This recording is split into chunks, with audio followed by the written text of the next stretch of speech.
base. Meh. Welcome into Fantasy Baseball today on Wednesday, February 11th. I am Frank Stampfl, joined by Scott White and Chris Towers. Today on the show, it is our 2026 third base preview. We'll do an overview of the position, strategy, deep dives on specific players, sleepers, breakouts, busts, and ADP analysis. Chris, I know that you're under the weather here, kid, but this is your flu game, so we appreciate you being here. I'm here. I'm putting the team on my back. I got my fluids. I'm good. We'll see. I might pass out mid-pod. That would be, I think, a pretty interesting podcast. Not that we're rooting for it or anything. Let's take a macro look at third base here. Jose Ramirez is awesome. And then what? We did get some high-end performances last season, according to the Fangraphs Player Rater. 6 third basemen with $17+ provided in a 12-team roto or categories league last season. And then it fell off a cliff. The 7th third baseman was Ernie Clement, and he provided $5 of value. In head-to-head points leagues, it was similar. We had J-Ram with 600+ fantasy points, Caminero with 500+, 6 names with 400+, and then Miguel Vargas was your 7th third baseman in total head-to-head points scored. Projecting forward, we do get Austin Riley back. Eugenio Suarez is in Cincinnati, so that seems nice. But third base looks like a position that is seriously lacking high-end depth. Scott, your thoughts?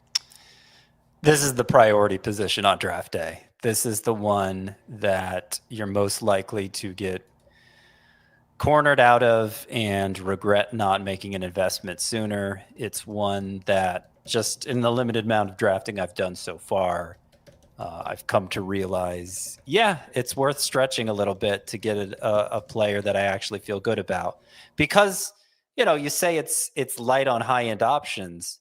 I don't know that I'd characterize it quite that way. Like, depending what you say high-end is. But I think high-end is really all third base offers. And then once they're gone, there's nothing. Yeah. There's nothing. So you can either be good there or you can be bad there. And it's a big gap between the two. I would much rather be good. And I think that's especially hard to do in a points league because so many of the good standout third basemen are more attuned to categories play. They have plate discipline issues. Austin Riley, who, questionable how high end he even is. Jazz better in roto. Yep. Suarez Junior Caminero, better. Yeah. I would say is better in roto. So, it's tough.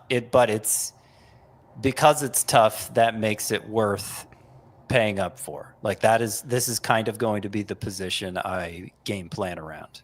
So one bit of research I was doing earlier today that I wanted to highlight here, and I was researching it for my catcher preview, but it's relevant to third base. I looked at the Fangraphs Player Rater, and one thing they have is you can break out by category. This player was worth $4 in runs, $5 in home runs, etc. But they also have part of their value system is how much was this player worth in addition to the positional adjustment. So traditionally, catchers get the biggest positional adjustment, then second base.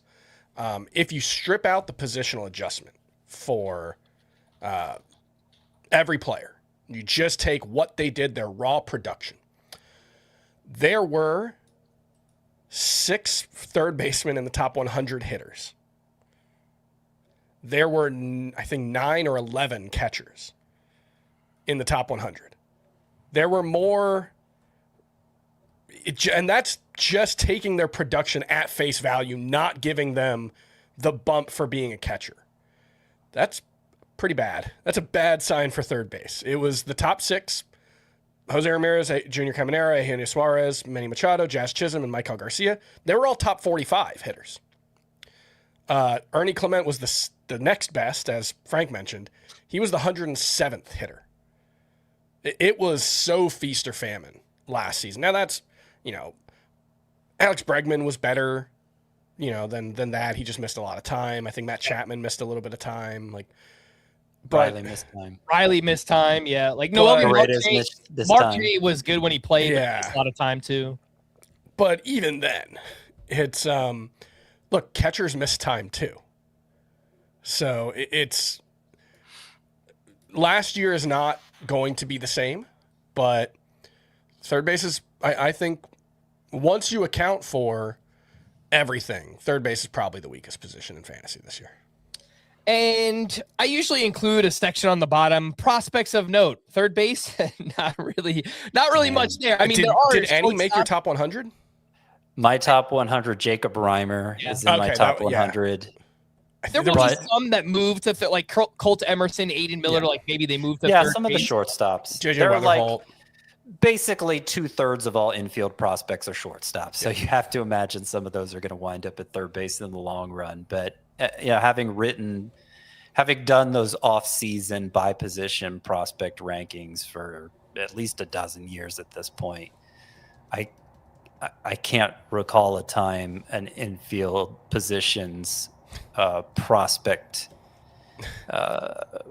trajectory was so poor. I mean, Jacob Reimer won't be on every top 100 list, and yet he was far and away the top third base prospect.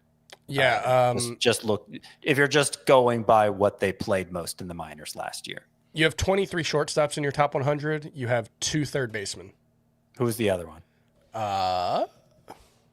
That's a good question. I thought you were ready with it. Okamoto. So yeah, that's Munetaka Murakami is a third baseman at some sites, not on CBS. We've gotten some questions about that. That's above my pay grade. I don't know about that. Yeah. So some people have asked about that, but worth mentioning again. Murakami does have third base eligibility on some sites, but not on CBS here. Let's talk a little third base strategy. If you have the 4th or 5th pick, congrats. You get Jose Ramirez. If not, Scott, how do you attack third base this year? Well, I have a general plan, as I already laid out. The specifics are still, it's still a work in progress. I have come to like the idea of taking Junior Caminero more and more in round 2. That's obviously where you have to take him. But, if I'm picking early in round 2, I don't think I'm going to reach that early for him. I like the value of Austin Riley because I am a Braves fan. No, I'm not a Braves fan, but just looking at it, I am a Braves fan, but just looking at it analytically, like I would assess any player for any team. I think there are a lot of positives there. I think he's a good bounce back candidate, and I think he's being undervalued in drafts. And I think obviously he's presents a rare opportunity for high end production at this position. So he's one I tend to target. Eugenio Suarez, now that he's signed with the Reds, I'm happy with the value there.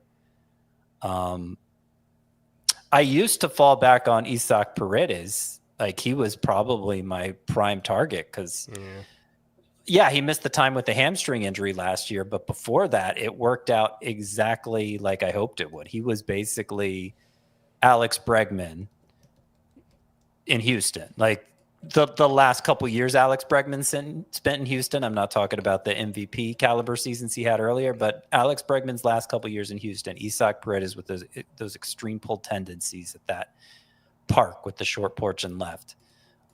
He basically looked like Bregman did his last couple years in Houston, and that was certainly a starting caliber third baseman for fantasy, but the glut of infielders there, the fact the Astros haven't been able to move Christian Walker this offseason like I think they wanted to, and now they're talking about maybe moving Isaac Paredes out in a trade himself, which, who knows where he goes. It's unlikely the environment would be as favorable to him as Houston, though. So I'm not out on Isaac Paredes, but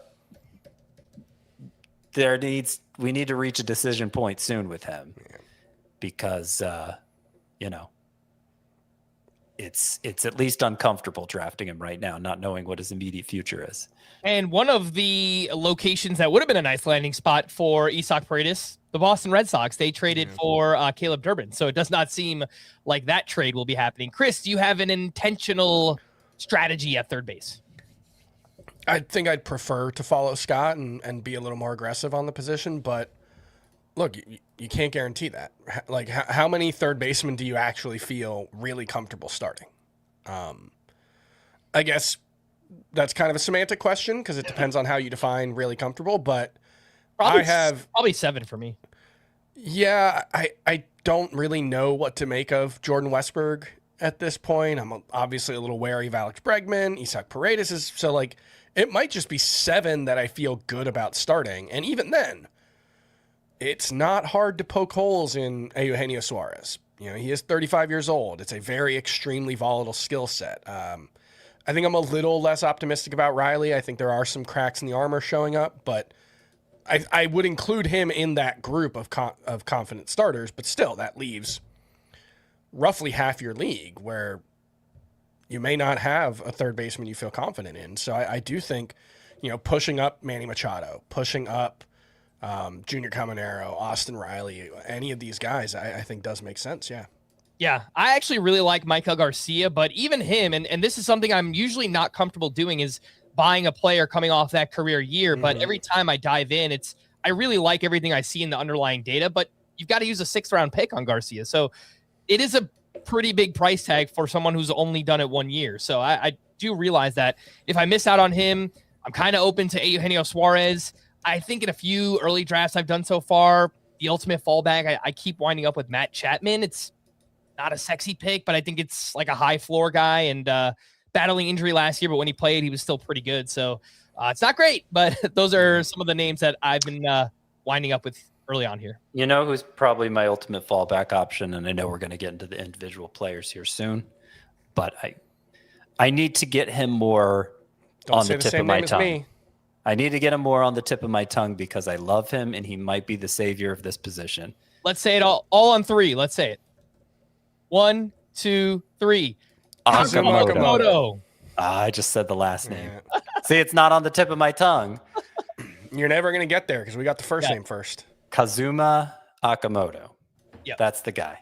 Yep, we're all pretty excited about Okamoto this season. If you play in a league with a corner infield spot, you're probably using a first baseman, I would imagine, but some decent options later on. We just mentioned Okamoto. Royce Lewis maybe could finally stay healthy. Probably not. Who knows? Addison Barger, depending on who you ask. And now with this news of Anthony Santander, we'll talk about that later on. Seems like there's a little bit more runway for him to be an everyday player. So kind of talking myself back into Addison Barger. Before we hit the break, subscribe to the FBT newsletter if you haven't already. CBSSports.com/newsletters. And like this video. Subscribe on YouTube if you haven't already. Turn on that notification bell. We went live earlier today to discuss Schwellenbach and Lindor injury updates. I get that pitchers and catchers, it's supposed to be a fun time for us. Like, yay, baseball's back, spring training starting. Everybody's hurt. So we're going to continue to get a lot more injuries throughout the course of spring training here leading up to the start of the season. Let's take that break, and we'll be back right after this. When you need your sports news all the time, we've got breaking news to bring to you. CBS Sports HQ gives you a snapshot of all the sports that matter to you. When you need your sports in a snap, find it on CBS Sports HQ, streaming free anywhere you are. Welcome back in Fantasy Baseball. Today, let's get into third base ADP. We're using Fantasy Pros ADP, which is an aggregate of 6 different sources so far: CBS, Yahoo, NFBC, Fantrax, RT Sports, and ESPN, as always, subject to change. Let's begin with the face of the position, the model of consistency, Jose Ramirez, who has an ADP of 5.4, likely a top 5 or 6 pick in all drafts, regardless of league format. It does not matter. He's 33 years old.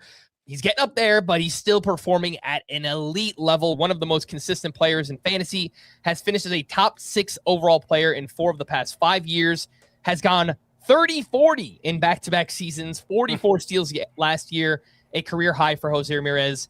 Plate discipline remains stellar, and he's incredibly durable. Has played 152-plus games 5 years in a row. Scott, the only question here is, how early do you take Jose Ramirez? 5th. You could make a case for 4th. And, you know, in points leagues, I would say 4th because I want to have Bobby Witt in my top 5 for points leagues. But in roto and categories leagues, it's in some order: Aaron Judge, Shohei Ohtani, Bobby Witt. And then I put Juan Soto ahead of Jose Ramirez. But if you wanted to flip those two, and, you know, based on what I just laid out, I'm kind of wanting to flip those two right now. It'd be nice to secure third base that early. But obviously Soto's awesome too. So close call between those two. Soto's younger. I guess that's the only concern. I wouldn't consider it a major concern because there have been no signs of a drop-off here for Jose Ramirez, but he is in his mid-30s, so, if he did drop off suddenly, it wouldn't be the shock of the century. But I don't think it's a realistic fear. I don't think it's a reasonable fear to have. Let's say that going into your draft, if you're picking 5 or maybe if you're picking 4, just take Jose Ramirez and let everybody else wring their hands over this hand wring inducing position. I mentioned the consistency. Jose Ramirez's batting average between 279 and 283 4 years in a row. OPS between 863 and 872 2 years in a row. So, again, just incredibly consistent. Annoying that the RBI came down to 85 last season. It's been 85 or less 2 of the last 3 years. Not really something that's in his control. And Guardians lineup might not be great again this year. So I guess you could worry a little bit about that. But it's, again, it's not really in his control. And just 2 years ago, 114 runs, 118 RBI. And not like that lineup was great either. So something that kind of fluctuates. And it feels like, again, it's kind of out of Jose Ramirez's control. I'll ask the format question for most of these players, but honestly, he's just a top 5 player regardless of format. So doesn't matter. Just draft with confidence, Jose Ramirez. We have 2 names in the second round. Junior Caminero at 17.6. Caminero! Ha! Ha, Caminero! I think you should play the full song for an episode like this. We're trying to keep the pod under an hour 40 today. Oh, gosh, yeah, it's probably not going to happen. But it's a reward. At the end, make it a reward for people who stuck with the whole thing. You know what, Scott? I think maybe I still have the video loaded up. I do. It's a minute and 17 seconds, so we will end today's show with the Junior Caminero song. The other name in the second round, by the way, Jazz Chisholm Jr., 22.8. We spoke about him on yesterday's podcast. You can use him at second. You can use him at third. 2 positions you want to use him at. It does give you some flexibility there. Let's talk about Caminero. The kid, he did it. Actually got off to a really slow start last season and then flipped everything in late May. He started working with one of his hitting coaches from the Dominican Republic, and he wound up hitting 45 homers, 110 RBI, just a massive season. But there is an element of unknown here as the Rays are moving from Steinbrenner Field, where Caminero hit very well last season, back to Tropicana Field, which is an objectively worse place to hit. It's a small sample size. Caminero has only played 19 games in the Trop, where he has hit 260 with a 747 OPS. Chris, does this worry you as much as it does me? I don't know if worry is the right word. I think it is an unknowable factor in trying to project Junior Caminero that injects a lot of volatility in his profile. I think it would be a mistake. There is this thing where we've had, 3 teams in the last 5 years who've had to play at minor league parks. And people are like, yeah, but he plays in a minor league park. And it's like, well, as if it's a little league park. Right, like they can make minor league parks as big as they want. Like Albuquerque, go look up the dimensions of Albuquerque. It's like 430 to center field, but there's like a big circle in the middle of it. It's bizarre, but that is one of the best hitters parks. A mile and a half above that's sea level. One of the best hitters parks in baseball at any level because of the. So like, I hate the like, oh, it's a little league park. Because like, no, it's professional baseball. They're allowed to make like, it has the same fences as Yankee Stadium, which is also a little league park. No, it's a good place to hit, but I want to make it clear that we are not, at least I am not saying that he is like a Steinbrenner Field merchant. I think that's what the kids say when they're trying to call someone fraudulent. I think he's a really good hitter. Yeah. But Tropicana Field is just a weird place to hit. It is generally a bad place to hit, but that is not true for everyone in equal regards. Isaac Paredes was really good at Tropicana Field. He had his 30-homer season there. Willie Adames barely looked like a major league hitter when he was playing half his games at Tropicana Field. He just couldn't see the ball there. So that's what we don't know. The sample size, 19 games at the Tropicana Field where he had a 750 OPS, I don't care. That tells me nothing. 19 games is nothing. And he was also super young when he played those games. He was, yeah. But I don't know. Like that's just the long and short of it is I just don't know what kind of effect it's going to have on Junior Caminero. My assumption is 2. 1, he's not a 45 homer guy. Like just that is not the baseline unless he is a Hall of Famer, right? Like, just Aaron Judge doesn't hit 45 homers every season. Sometimes he gets hurt. Caminero might be a 45 homer guy. I think he certainly has that skills, but I think you expect some regression there. And so you probably project it more like 37, 38 homers. And the batting average, despite making a lot of contact, he doesn't have a great batting average skill set. 255 expected batting average last season, again, despite 45 homers. So there is some risk that Junior Caminero hits 250 with 32 homers this season and 85 RBI and is just pretty good but not dominant, and that would be a big disappointment at his price.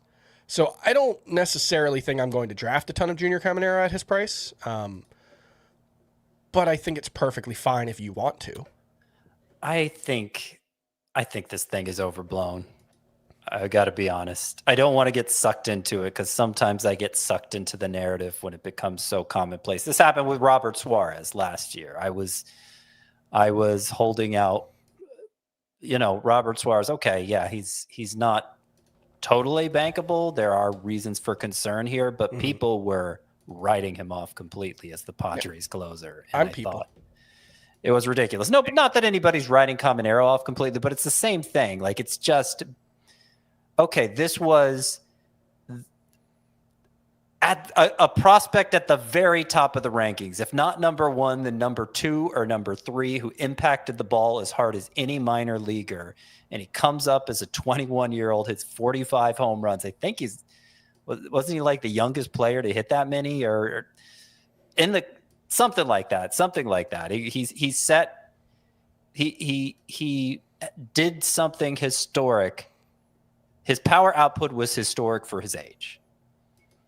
And if you look at the split home and away, the home run production was even. That's what you expect to improve the most from playing in a homer-friendly ballpark is, look at his teammate, Yandy Diaz. He hit way more of his home runs at Steinbrenner Field than he did on the road. Caminero, it was even. It was dead even, actually one more on the road. So, yes, there was a gap in batting average, but that's... And OPS. 200 points of OPS. Yeah, it was 100 points. The OPS was built into the batting average, though. Yeah, but that. So I'm saying that is not something I would. That is not a park that is designed for batting average. Like that narrative just doesn't make sense. It is true that he hit for a higher batting average at home, but I don't see why home would have made him hit for a higher batting average. That particular home. I would just say I don't think it makes sense to express confidence at what the impact of Tropicana Field will be either way. It's possible he'll have no effects from it, but he might be a Willy Adames type who just struggles to hit there. We have a little bit of a sample there. It's not a big sample. It's not a microscopic sample either. I mean, 19 games, I think, is pretty. That's kind of. I think he got almost 200 at bats. He got almost 200 bats on the year. Right, but I think he got like 80 plate appearances at Tropicana. He has only 19 games played in his career in the Trop. Which is weird. If he got to 200 plate appearances. I'm trying to figure out the math there. Now you guys have me doubting it. I'm going to look. Pretty sure I looked this up many times and that's what it was. But I don't want to doubt the player, Caminero. I just got a lot more games on the road 2 years ago. Yeah. I don't want to doubt the player because, again, it's like 22-year-old who just did something historic. I think it makes sense that he's a second-round pick. I just wish that there was not this factor that was involved here but that we just don't know about. But here's the thing. It's almost like we're holding his success against him. It's not like he came out of nowhere and was this creation of Steinbrenner Field. Right, and I explicitly said the opposite of that. I'm not talking about you. I'm talking about people who push this idea. Right, but for me, it's an unknown variable. That's all. That's it. Like I'm not doubting the player. I think he's really good, and he very well could just have a similar season and make me look very foolish. And yeah, it's just I don't want to use a second round pick on a guy that I have this mystery that I can't know going into this. If he hits, and I think part of it for me is just if he's only a 32 homer guy, which I think is on the low end of expectations, but is within the realm of possibility, he doesn't do enough else. 265 with 38 home runs. Is he worth a mid to late second round pick? Yeah. Yeah. Probably. I think it's like he's probably not exactly worth it, but that happens. It's not a huge bust. Missing out on a couple dollars, that's probably fine. Would you guys take Caminero or Jazz? Because that is a decision that people might have to make. Caminero. Round picks in ADP. Caminero. Yep. Mm-hmm. Better in head-to-head points or Roto category leagues? Roto. I think Roto because he walks so infrequently, but part of my optimism for him is, being a young hitter who impacts the ball among the top 10% in the league. Struck out less than 20% of the time. He actually has pretty good contact skills. So slightly better in Roto, but the strikeout rate is helping him at points. After Jazz, we have just one name in the third round. Old reliable Manny Machado with an ADP of 29.6. He is 33 years old, but still a consistent producer. Has finished as a top 40 overall player 2 years in a row. Pretty similar season each of the last 2 years as well. Right at a 275 batting average, 27 to 29 homers, 95 to 105 RBI, 11 to 14 steals. Still hits the ball as hard as anybody. There are some slight warning signs here and some of the underlying plate discipline stuff. And he did struggle over the final 2 months of the season. I didn't see anything about a injury or anything he was dealing with. So it could just be a thing that happens throughout the baseball season. I can't say that I am personally excited to take Machado in the third round, but I think it'll probably just turn out to be a fine pick. I think fine is the perfect word for it. Yeah, I don't love the value. I mean, he's another one of these early round mainstays. We talked about a few of these guys at first base. It's just kind of gradually declining to the point that I think it's mainly position scarcity that's pushing him into round 3. Position scarcity and familiarity. And there are generally directions I'd rather go in round 3. Maybe if I have a few more drafts where I get burned at third base because I didn't want to take one earlier, I'll start to open up to the idea of taking Machado there more. But I look at Machado in round 3 or Austin Riley in round 6. What? 6? Yeah. And sometimes he even slips later than that. And I definitely prefer Riley. In a vacuum, Machado versus those first basemen we've talked a lot about, Devers and Olsen and Bryce Harper, I would take Machado still over those guys straight up. I don't know if you guys disagree. That's not how I rank them. I think there's a harder cap on Machado's ceiling. Well, some of those guys, I'm thinking Devers and Olsen in particular. I think could be considerably better than they were last year. Even though they were fine last year, I think they could be much better.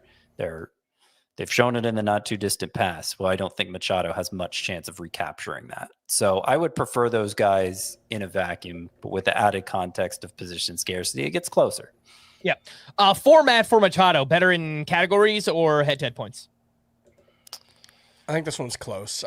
Maybe a slight lean to Roto, but I don't have a strong take either I think it might be slightly better in Roto. He doesn't walk much, doesn't strike out much either. It's around 20%. And you get your 10 to 15 steals from him. 3.1 fantasy points per game. He's probably just fine in both formats. I don't know that he's considerably better in either one.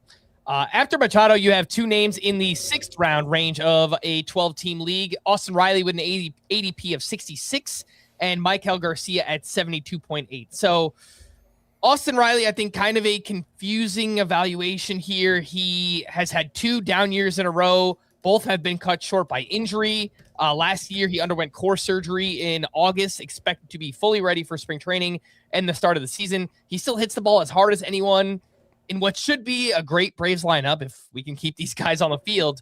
But the plate discipline has been slipping, sub 800 OPS 2 years in a row.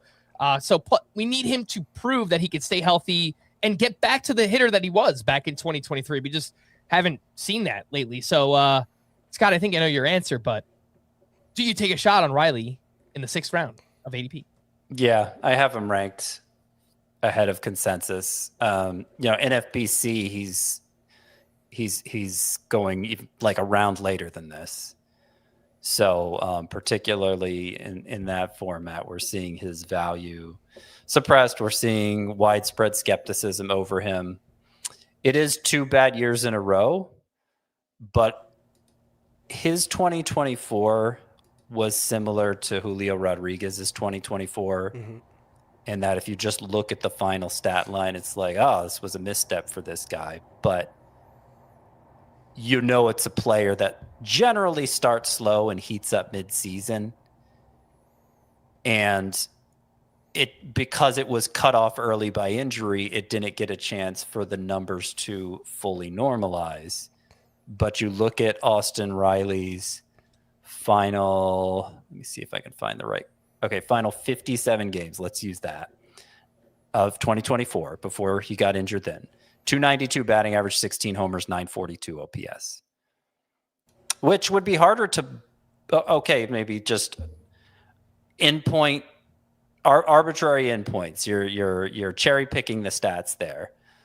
Except you look at the underlying numbers from that 2024 season, he still hit the ball just as hard. You didn't see a big increase in strikeout rate like last year. Like, he looked like the same player. So I'm not even really counting 2024 as part of the trend. I think it was just an unfortunate cutoff with that injury prevented his numbers from normalizing. Remember, he had that weird situation where the Braves, he had an oblique injury in May, and the Braves just never put him on the IL, but he ended up missing like 15 days.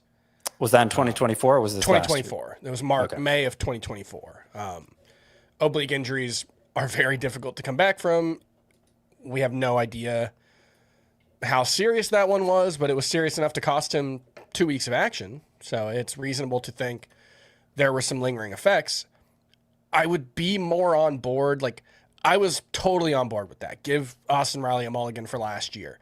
And then 2025 happens and he's just not really good at any point. Yeah. And that's the thing I'm struggling with. Like, he had a pretty good April. Yes.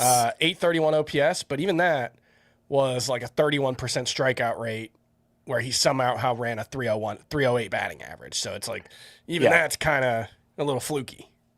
Yeah, I think he legitimately slumped, and maybe the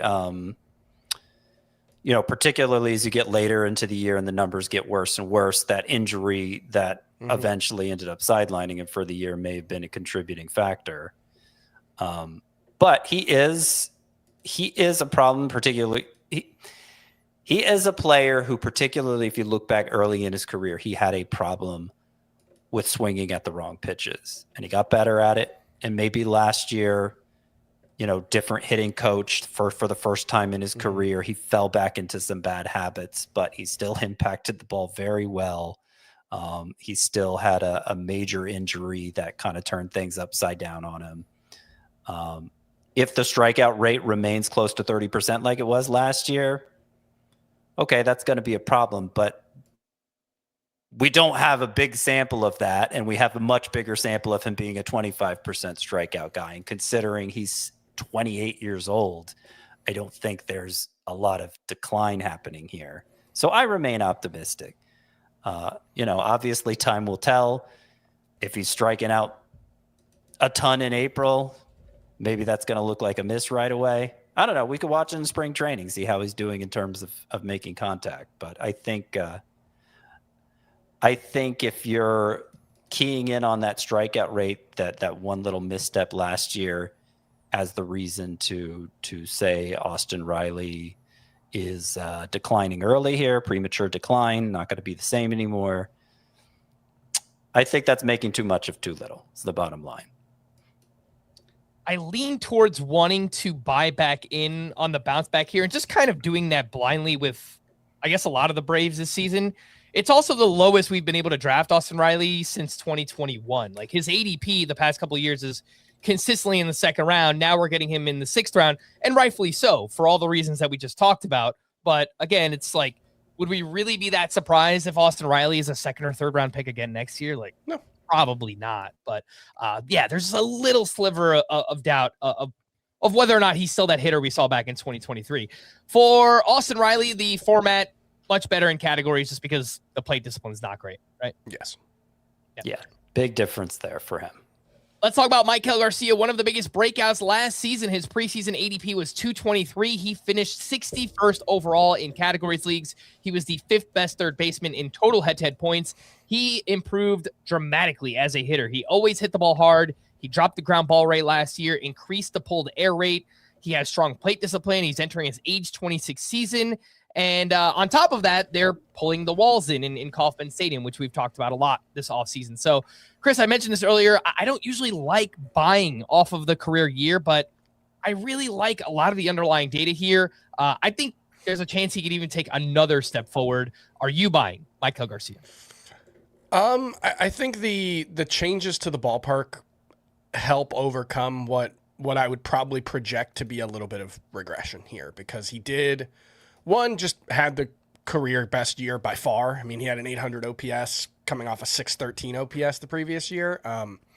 And two, he did overperform his expected stats a little bit. And, you know, the thing that's worth keeping in mind in any discussion about changing dimensions in a ballpark is, yes, he might hit a few more homers. He probably loses some doubles and triples and singles because the outfielders have less ground to cover, right? So I don't think you can just look at it and say, aha, it's all positive. There are always trade backs in life, and I think that's true in this scenario. So, you know, that has been, Kauffman Stadium's been a very good ballpark for batting average. He was a standout there, 286 last season. Underlying stats suggest maybe he got a little lucky, maybe more like 276. You know, maybe he's more like a 15 homer guy. I can see it both ways. I do have him ranked ahead of Austin Riley. I have him ranked 75th overall, so I think that's a little bit ahead of his ADP. And so it's right around his NFBC ADP at least. So I'm more likely to draft Maikel Garcia than Austin Riley, but I'm not necessarily like beating down the door for it. I think if last season was a career year for Maikel Garcia, that wouldn't surprise me. On the other hand, there does seem to be plenty of room for stolen base regression, which matters a lot in roto leagues. He went from 37 steals, 2 caught stealings in 2024. Well, that was never going to sustain. But 23 and 9 caught stealings, that's also probably unsustainable. So I do think you can bump him up a little bit in stolen bases. Maybe he gets back to 30. Really good player. Just not necessarily sure I'm a huge fan of Maikel Garcia this year. And I wonder about his spot in the lineup, too. If he's their leadoff hitter, I think perhaps that could lead to him stealing more bases as well, maybe being a little bit more aggressive there at the top of the lineup. Because last year he kind of started lower and then slowly moved up the lineup, but now expected to be the leadoff hitter. I wrote this down as a comp. I kind of think Nico Horner, but with double the power, basically. So, 15 homers, good batting average, good runs scored, and probably around 30 steals. And I think that'd be a pretty good player. We love that Nico Horner comp, don't we? We're done with second base, and we're still making it. Got to go back to it. Format for Garcia, I kind of feel like he's just good in both formats, but maybe because of the steals, a little bit better in categories. I mean, he struck out 12% of the time last year, so that makes him... And his walk rate went up, too. I think he's great in both formats. I think it's very close to even. All right, let's take our final break. When we return, back into third base ADP right after this. This isn't just combat. It's cinema. Ready or not, here I come. Let's go! Are you not entertained? The new home of UFC, Paramount Plus. Welcome back in Fantasy Baseball today, our 2026 third base preview, and let's get back into ADP. After Maikel Garcia, we have 2 names in the 90 to 100 range.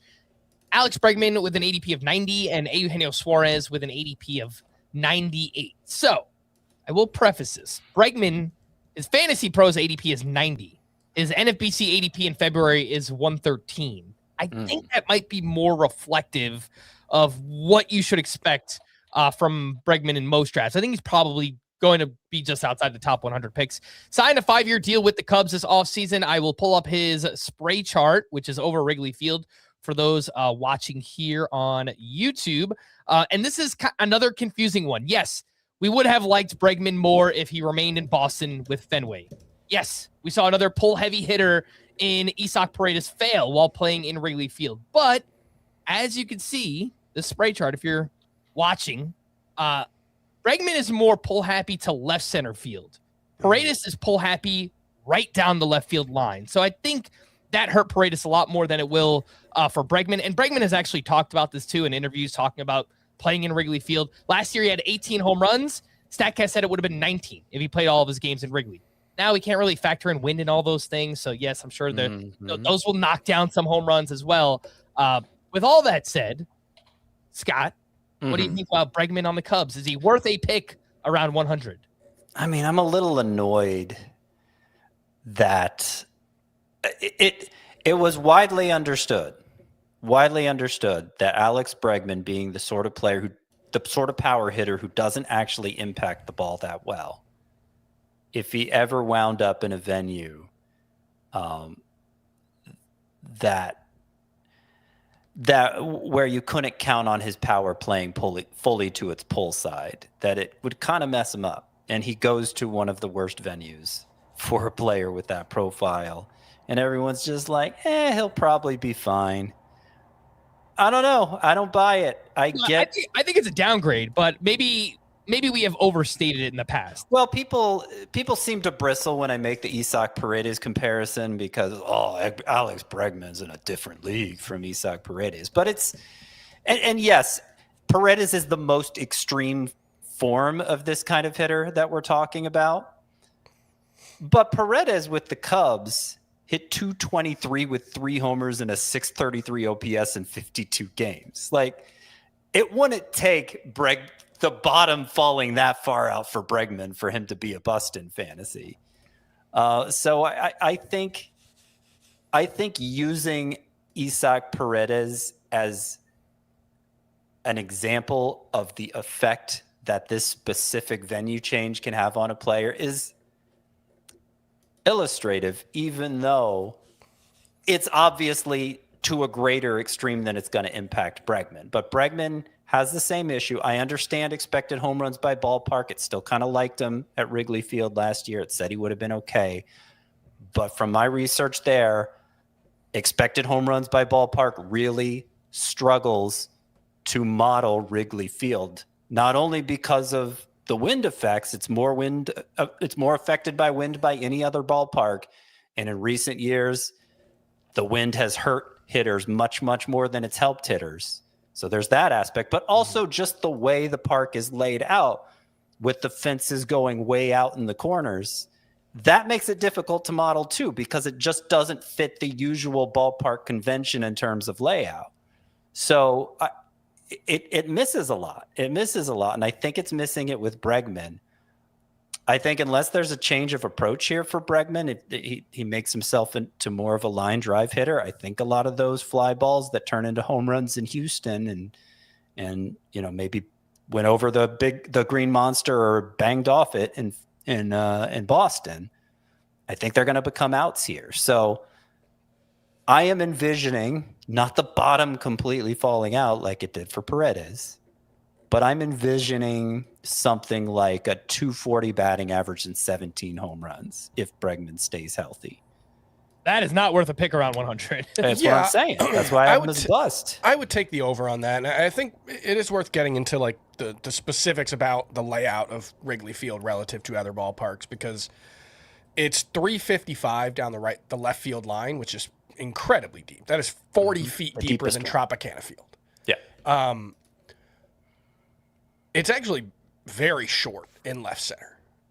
It's kind of like a squashed diamond relative to other baseball fields. And so you have right and left center are like 350 to 360. It's actually a little shorter in the power alleys than it is right down the line. So I think the Paredes comp is illustrative of the downside of how this could go wrong with this profile. But I do think it's worth noting Bregman, while he never hits the ball hard, his average exit velocity is usually around average.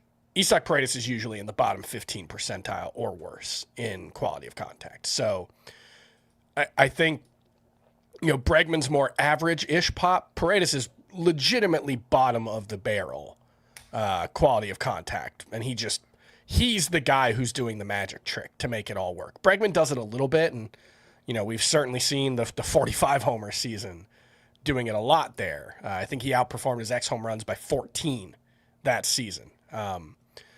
But I think just generally, it's a stronger skill set overall than Isaac Paredes, so he should handle it better. But, when you look at what he's done the past few years, he's been right around 260, 270, right around 25 homers. Maybe it's more like 255. I think 240 is probably on the lower end of what I'd expect, but 255, 20-ish home runs, I don't love it at this price. I'm a little less out on him than Scott, because I think, Scott, you have him like 150th, right? That sounds lower than... I've got him right around his ADP. So I'm okay with Bregman, but he's not necessarily a target for me either. Yeah, I'm probably expecting something similar, Chris, like 250 to 260 and 20-ish home runs. But even that, as long as he's healthy, obviously he's going to play every day. Cubs lineup should be pretty good. So I think the counting stats will be all right. But let's not forget, he also missed 6 weeks with a right quad strain last year. And the quad has been an issue for him in the past as well. So I'm probably just not using a pick around 100 in a categories league for Bregman. In a points league, it does kind of change because he's really good in that format and averaged 3.1 fantasy points per game last year. So with all of that said, when would you guys actually take Bregman in a points league, not in a categories league? So to follow up on what Chris was saying earlier, I have him 139 in Roto. So not quite 150, but lower than you guys. In points league, yes, Bregman is a full tier higher for me because that plate discipline is going to help a lot. I have him 95th there. Yeah, and I have him 90th, and Chris has him 81st. So at 80 to 100 range in a points league, bang on.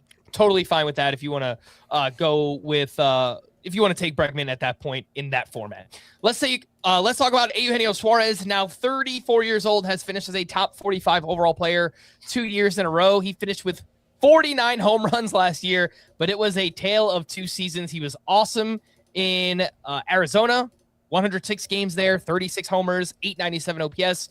Then awful in his final 53 games in Seattle, hit 189, 682 OPS. And of course, the good news, he signed a 1-year deal with the Reds this offseason. So he went from the worst hitting environment in baseball to one of the best. With all that said, he's 1 year older. Plate discipline is kind of wonky there. Strikes out a lot. His XBA was 211. Scott, are you back in on Suarez in Cincinnati? Oh, yeah. Back in big time. My one fear for him was that he'd wind up back in Seattle, which we've now seen in 2 separate stints there. He's not one of those hitters who can handle Seattle, another place that creates some sight issues for hitters, and Suarez seems to be among the most affected. But when he hasn't played in Seattle, he has been a monster. I mean, just look at his overall stat line. It was a monstrous year last year, even with all the trouble he had after being traded to the Mariners. If you want further evidence that it was the venue that brought him down and not just regression, not just decline, in his 24 road games for the Mariners, he hit 280 with a 921 OPS. So in Cincinnati, which is about as hitter-friendly as can be, certainly for a home run hitter like Suarez, I anticipate no trouble at all. I think there's a very good chance he hits upward of 40 homers.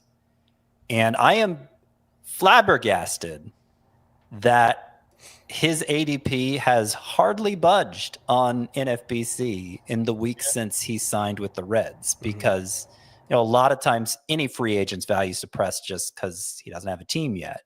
And I think in Suarez's case specifically, the fear was he'd go to the wrong park. This is the right park.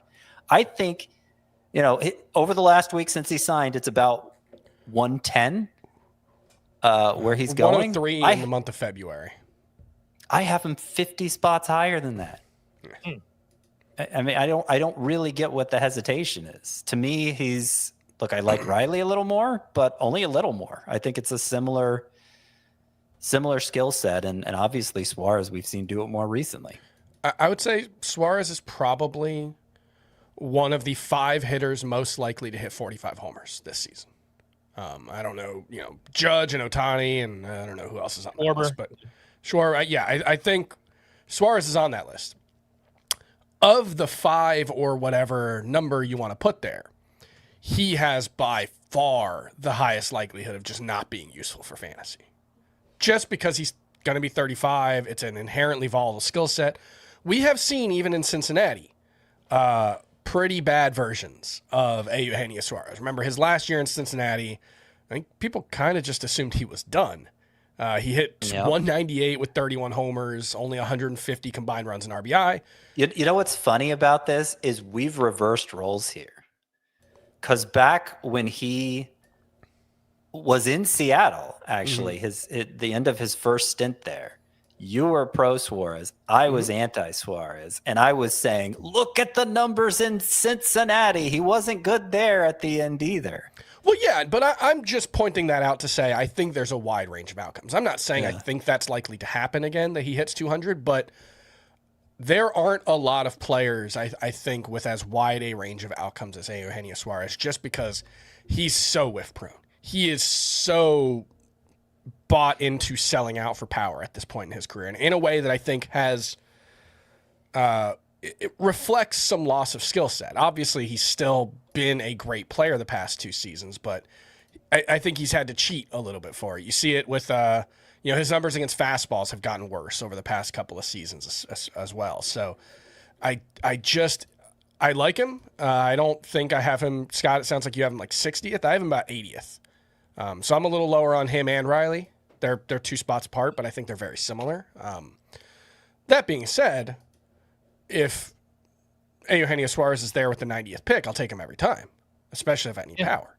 It's just you have to go into your draft knowing I'm taking on a significant amount of batting average risk, especially here, because he might hit 200, and it wouldn't really be like that's not really on the extreme end of his outcome. Just because I don't want to gloss over the bigger points that we probably take for granted. If you are attributing his 228 batting average last year to the time in Seattle, I mean, I think that's fair. 189 overall in Seattle. I mentioned the numbers were good on the road still, but 189 for the full stint with the Mariners. It was 248 before that with the Diamondbacks, and it was 256 the year before with the Diamondbacks. So I'm not saying there's no batting average risk, but it's in the same category as Kyle Schwarber, where it hasn't manifested the last couple of years ago. Sure. So that kind of puts my mind at ease. The plate discipline, 7% walk rate, 30% strikeout rate, it does kind of lend itself to the bottom could fall out here if he just strikes out that much. He's been incredibly aggressive over the past couple of years. Eugenio Suarez has. I lean towards being in, especially if his ADP is 100 at this position where, again, there's not really much upside. So I would take a shot here around this ADP, even a little bit higher. I think I have him like 85th or something like that. But there is a chance that the bottom could fall out here on Suarez. Format for him, I assume better in a categories league just because so many strikeouts. Yeah. Yes, for sure. After Suarez, you drop down about 20 picks and you get to Jordan Westburg with an ADP of 120. That is the round 10-11 turn in a 12-team league. And Jordan Westburg, a darling of fantasy drafters last year, me included. He has lost some luster as he's struggled to stay healthy. Last year, he was limited to just 85 games due to a hamstring, sprained right ankle. Also dealt with some upper body, left index finger. He just always kind of had something going on last year. When he played, he was still good. He hit 265, 17 home runs, 770 OPS. His full season pace, 32 homers, 112 runs scored. Chris, should there be more enthusiasm for Jordan Westburg? Yes. I think with Jordan Westburg, the primary issue is just he needs to stay healthy. It's not like he's a locked-in superstar, but if he's just what he was the last 2 seasons, but he plays 145 games, and you pick him 120th overall, which is where his ADP is in the month of February, I think you're really happy with that. I think you'll take 25 to 30 homers, maybe more, good counting stats and a good lineup. I still think there's some latent stolen base upside if he can just stay healthy because he's a really good athlete, although he doesn't like to run at all. We said that last year, and he stole 1 base. So yeah, I don't want to say I'm counting on that. He's fast, but he he has no interest in stealing. But we have seen Gunnar Henderson Opposite of Josh Naylor. But we have seen Gunnar Henderson grow more aggressive as a base stealer every subsequent year. So, it could always happen. I think it could happen, but it's not likely. But it's, again, you're talking about ranges of outcomes. I think double-digit steals is in his range of outcomes for Jordan Westburg. So I'm in on him at his price. I think anything outside of the top 100, I'm willing to take the chance on Jordan Westburg in a roto league. In a points league, he doesn't strike out very much. He's about average, but he walks so infrequently, below 5% each of the past 2 seasons, which is weird because he was like a 9-10% guy in the minors. If you really need him to be very good with counting stats to overcome that in a points league, to the point where I don't really think you should feel good about him as a starter in a points league. But in a roto league, I think anything outside of the top 100, I'm willing to buy. I'm happy you brought up the possibility of steals too. I should have mentioned this yesterday when talking about Jackson Holiday. I do think there's a chance the Orioles run more this year with their new manager, Craig Albernaz. He came over from the Guardians, where they ranked 8th in stolen bases the last 2 years. They are typically pretty aggressive. It's not, 1-to-1 just because he's coming from there. They're going to be more aggressive, but there's a chance just based on, the Guardians being more aggressive. So we'll see if Baltimore runs a little bit more frequently this season. After Westburg, you drop down 15 picks. You get to Matt Chapman with an ADP of 135. That is round 12 of a 12-team league. And his second year in San Fran, not nearly as good as his first, but he was dealing with a right hand injury that landed him on the IL twice. He actually said the injury affected his ability to grip the bat. So could explain some of the struggles. Under the hood, plate discipline was still great. He still hit the ball really hard. Only hit 231. The XBA was 243. Which is right in line with 2024. Scott, I mentioned this earlier. I don't think Chapman is a sexy pick. It feels more like a floor pick, but if you're expecting 240-ish batting average, 25 home runs, and 10 to 15 steals, I think that's all pretty doable and would be a fine starter as a fallback option. Yeah, I think he's the only name in the fallback options tier of my tiers. It's Matt Chapman, all by his lonesome. Perfect. I didn't even plan that. Yeah, so that is how I view him as well. I like that he kept a strikeout rate below 25% again, because remember, during his struggles in Toronto, really ever since he came back from that hip injury, his strikeout rate kind of ballooned on him, and he became less useful for fantasy. But he's gotten it back down in his 2 years with the Giants, and I think is a really solid option. So not an exciting choice. I mean, exactly what you'd expect from a fallback option. Like, you can draft Matt Chapman and feel pretty comfortable that he's going to keep you afloat there at third base, but he's not going to really set you apart either. Yeah. Chris, you're muted. Yeah. Sorry, I'm sniffly, so I'm trying to avoid that coming up. Blue game. Matt Chapman is a very weird hitter because he hits primarily cleanup the past 2 years since he got to San Francisco. It's almost entirely 4th or 5th in the lineup. And he's had like 35 more runs than RBI. He's an okay OBP guy, 328 2024, 340 last season, but he's more of a power hitter. So it's just weird that he's so much more heavily leaned towards being a run scorer rather than a run producer in his profile. I think that's just something you have to be cognizant of when you draft him, because you might look at Matt Chapman and think middle of the order power hitter, I might get 30 homers out of him, should be a good source of RBI. That has not been the case the 2 years he's been in San Francisco. Maybe that won't be the case because it's weird again. I feel like it could be better with a full season of Devers. Yeah, maybe. That RBI production.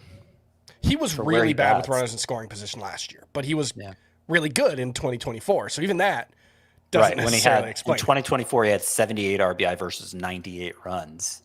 Yeah, which is weird. Yeah, 30 home run. Like he's hit 30 home runs once, and it was 2019. So he hits the ball hard. Yeah, but yeah, I mean, you can only count on so many home runs, a handful of steals. I mean, his hit chart is wild because there are no hits in left field. It's like there's homers and there's a few down the line, and there's just like, I don't know what it is. They seem to know how to play him perfectly, because there's just no offensive production in left field unless he hits it over the wall. It's a weird profile. His pull air rate's pretty good, so yeah. he hits a for lot as hard of as he hits the pop-ups. ball, you'd expect more home runs, but He hits a lot of pop-ups. He strikes out a decent amount. So I think he probably is what he is the last couple of seasons, but that's a fine starter. It's just unlikely to be much more than fine. I think after 2024, there was some hope he could kind of take another step forward. I don't think that's coming. All right, let's talk sleepers, breakouts, busts, favorite to draft at third base, and we'll start with the sleeper. All right, who wants to go first? We all have the same name. Okamoto, right? The long O. Yeah. In any case, I love him. We haven't talked about him yet. I might need to move him up in my rankings because I feel like I forget about him every draft. That's why I want his name on the tip of my tongue. So some interesting stats here for Okamoto. He is coming off his most productive season in Japan. Had a good career there, but was especially good in 2025. 322, not a full season. 322 batting average, 992 OPS. Missed about half the year with injury. So, it was now 4 times in the past 8 years, an OPS over 900. Twice he's batted over 300. 6 times he's hit 30 homers or more. And you're thinking, who cares? It's Japan. Lower level of competition. But for a hitter, they're going through like a dead ball era in Japan right now. The offensive production is atrocious. And you got Okamoto here putting up numbers like that. To put it to put it even into perspective more, weighted runs created plus in Japan last year for Okamoto was 210. So that's comparing him to the rest of the league. 210. That means he was, league average is 100. He was 210.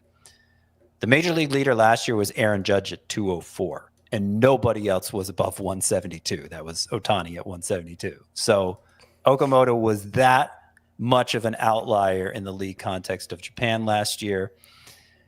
And exit velocity readings, we don't have a ton of data for that from Japan, but I found multiple sources that cited Okamoto's average exit velocity there last year at 92.4 miles per hour and his max at 112.2. So I feel like a lot of times you read about him and it's like, oh, he doesn't hit the ball as hard as Munetaka Murakami, but he had good production, so maybe it'll work out. He hit the ball really hard, okay? Yeah, Munetaka Murakami is a freak in terms of how hard he hits the ball, but Okamoto, at least from the numbers we have available to us, hit it really hard himself, and he strikes out like a third of the time as Murakami. So I think he's going to be much more usable than Murakami. Obviously, he plays the scarcer position, at least on CBS Sports Leagues. I think with Anthony Santander, the injury revelations there, Okamoto's playing time is even more assured. Not that I was ever in doubt. He might get multiple eligibility, too. Because they've There's a talked about chance. playing him in the outfield. They've talked about playing him at second base. I think he's. I mentioned first base today. Like whenever they want to give Vlad a day at DH, they could play Okamoto at first base. He's primarily supposed to play third, but he does have some versatility there. In any case, I think this is going to go really well. I think it's the sort of hit profile that will translate to our game, and I'd be fine if I got shut out early at third base rather than roll the dice on like an Addison Barger who I don't expect to play that much, or a Carlos Correa who I'm not even sure is good anymore. I'd go for Okamoto, and I'd do it happily. The one thing I want to point out with Okamoto, and he is my sleeper pick as well. I have him ranked 40 picks ahead of his ADP, I think. So I'm in. The comp I've made is post-Coors Field, pre-collapse Nolan Arenado. So the version who was there in Cincinnati or in St. Louis in 2021, 2023, that range, where probably not 34 homers like Arenado hit in 2021, but 20 20 to 25. Not as good of a batting average as you would expect, given how little he's likely to strike out, just because I think he's going to be pulling the ball, and that's going to limit the batting average upside. But 265, good RBI totals and a good lineup, and he makes a lot of contact. I think it's a very interesting profile. The one thing I do want to point out is last year is like the outlier of all outliers for Okamoto. He had a 210 WRC plus. That was Aaron Judge-esque, as Scott said. It was only in 69 games. He dealt with an arm injury, I think, if I'm remembering correctly. Before that, he was a very good hitter, but it was in the like 160, 180, 130 range is where he had bounced around the previous couple of years. So, like, I think he's good, but Masataka Yoshida was a better hitter in Japan. Seiya Suzuki was a much better hitter than Okamoto overall in Japan. Now, look, if he's Seiya Suzuki, that's awesome. We'll take that every time. But, you know, Yoshida was a 200 WRC plus guy, I think, in a full season before he came over. So I don't think there's like superstar potential here for Okamoto. I think it's like he finishes 8th, 9th, 10th at third base. I'd take that as a win, I think. You mentioned a comp, Chris, Nolan Arenado, his time in St. Louis earlier on. I just see, Paredes and Bregman. We talk about these guys a lot, 250 to 260, 25-ish home runs. I think that's all very doable for Okamoto. He has great plate discipline, as many walks as strikeouts last year as well. And he kind of does the thing. He over the past 2 years in the NPB, he led the league in pulled air rate. So, I mean, I think it's a pretty fair comp, and you're getting him around ADP 200. Over at the NFBC in February, it's like 240. Yeah. So you can still get Okamoto really, really late. Yeah, Murakami's still well ahead of him, which is shocking because they're both third base eligible there, and Okamoto got a much bigger contract. So, like that, given the lack of information that we have, just go with one guy got 60 million, one guy got 26 million, I think. Like, not to at the risk of oversimplifying, it feels kind of straightforward. I actually think Munetaka Murakami should be discussed in the sleepers discussion as well. I like him a lot. He's only third base at NFBC, but he is third base eligible somewhere, maybe Yahoo as well. That sounds right. But I think there is bigger upside and downside for Murakami. Okamoto's safer. Yeah, Murakami might be a 40 like homer guy. Okamoto's upside, I think, more than you guys, because you make the Nolan Arenado comp in terms of how well he pulls the ball in the air. He hits the ball way harder than Arenado. Way harder. I mean, at least if we take... Arenado was 89 miles per hour his first 3 years in St. Louis. I would expect, because you said Okamoto was about 90 in Japan. I would guess 92. 92 on average? Okay. I mean, I don't know that just because maybe. I don't know that if what's being reported is accurate. We don't have... Yeah, I mean, that's part of the problem is we have the full data for Arenado, and MLB teams presumably have full data for Murakami and Okamoto. Like, that's what's frustrating. Got a better contract, right? Yes, that's what I was saying. He got about double. 4 years, 60 million, and Murakami got like 2 for 34, something like that. So so it's if nothing else, the people who know more than us like Okamoto more. So that's I think relevant for sure. I wrote this player down as a breakout, but I wrote 2 players there, so I'll just include him here in the sleeper discussion. Probably more of a sleeper at this point, but Royce Lewis, I have no idea if the guy can stay healthy, but he did some interesting things towards the end of last season. Final 34 games, 258, 7 homers, 11 steals. Full season pace based on that is 33 homers, 52 steals. No, I don't think Royce Lewis is going to do that, but it's just a reminder of his upside, what he can do, like when he's right and he's healthy. And I think he still has a lot of talent. Again, it's like, how many games is he going to play? I wouldn't expect much more than like 120 or something like that. You could fill in the spots when he doesn't play. But I also think the hiring of Derek Shelton, and maybe I'm reading too much into this, but I like to create these narratives and things in my mind. When he was hired by the Twins, he flew out to Royce Lewis in his home residence just to meet him and just reinstill confidence in him that, like, dude, we believe you can be a superstar. You have all the tools in the world. If we can keep you on the field, I was reading a bunch about this. Like, they're still really convinced that Royce Lewis can be a superstar. I don't know if he can be a superstar, but I think he could be a productive player if he's healthy, which he just almost never has been. So I would be okay still taking the bounce back shot here on Royce Lewis. ADP is 205. This is the latest that we've basically ever seen him go in ADP. So I'm down with it. Breakout at third base. Do you guys have any? I don't really have one. I'm going to go with Noel V. Marte as a breakout. Now, if you had asked me on August 24th, when he was hitting 300 with an 856 OPS, if he would be a breakout in 2026, I would say, no, he's already broken out. Clearly, 300 with an 856 OPS. But things went so poorly thereafter. 193 batting average, 549 OPS, 33% strikeout rate, very out of character in his final 29 games. That, we got to make the breakout case for Noel V. Marte all over again.